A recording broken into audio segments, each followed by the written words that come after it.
Yeah, it was actually a nice wicket to bowl on early. It felt like the spikes were going in early, even before the toss. We said it won't be that bad of a thing if we can use a new ball if we do bowl first. I felt like there was a little bit of tackiness in the wicket in the first session, and very fortunate enough that we were able to exploit that as well. So that's all. It's all about bowling in partnerships and building pressure. I'm a massive one, especially here in the subcontinent, to bowl in partnerships, build pressure and try and go under 2 runs and over. I've said it over and over in time, and that's one of our things as a bowling group that we try and focus on, especially after losing the toss and bowling first on a day 1 wicket. You have to bowl tight, bowl in partnerships and build pressure the old-fashioned way. There's no secrets to it. If you can build some maidens on these guys, and hopefully we can put them under pressure and challenge their defence, that's the biggest one. And if we can do that, hopefully the cracks will open up and we can get a couple of breakthroughs like we were able to do that in the first session. But then you see the wicket dried out a little bit, and if I'm being brutally honest, I think we took our foot off their throat a little bit.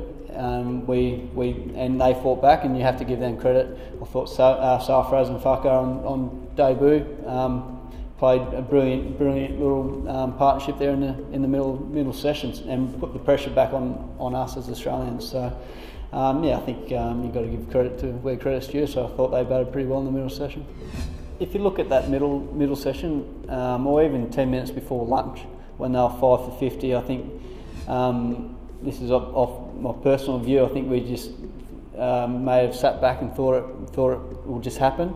But it's Test cricket for a reason. You're playing international. You're playing against some of the best guys in the world, and they're not just going to roll over. So I think it's a good little learning curve for the Australian cricket side, especially a young Australian cricket side, that you can never take your foot off the throat in Test cricket. There's always someone who's going to put up a fight. So I think if you take your foot off, you can see that those partnerships build up. But then again, you've got to give credit where credit's due. I think the way they played around and rotated the strike and wouldn't let one bowler bowl to one batter for a long period of time was a perfect way to approach that area. And where do I see the game? Obviously, it's not ideal losing 2 wickets with 20 minutes to go, but no one means to get out. Uzi played an unbelievable knock last week. To get caught down leg side, no one will ever like that. But and Sid, to be honest, Sid's did his job. He got through the night.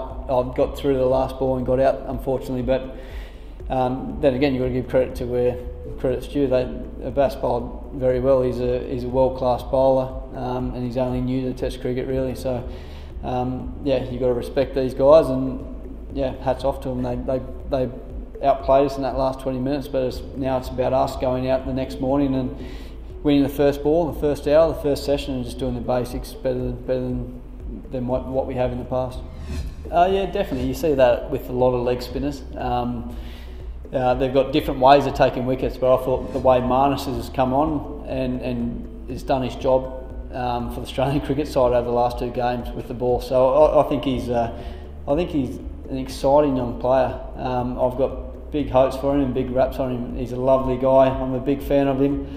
So if he can keep improving the way he's bowling and try and keep bowling his best ball every ball, day in, day out, then I think he's got a big future.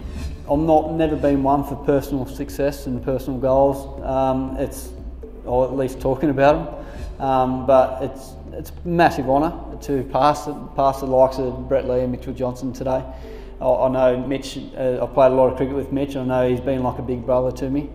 So I know there'll be a bit of banter back and forth tonight on a few text messages and stuff. So I look forward to that. But I've been very fortunate enough to play 80 Test matches for Australia and to be in this position to take 314 wickets.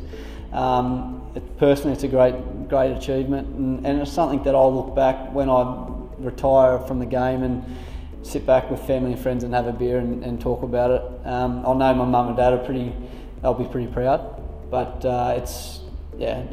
right now it's about me doing my best for the Australian cricket team and winning Test matches for Australia.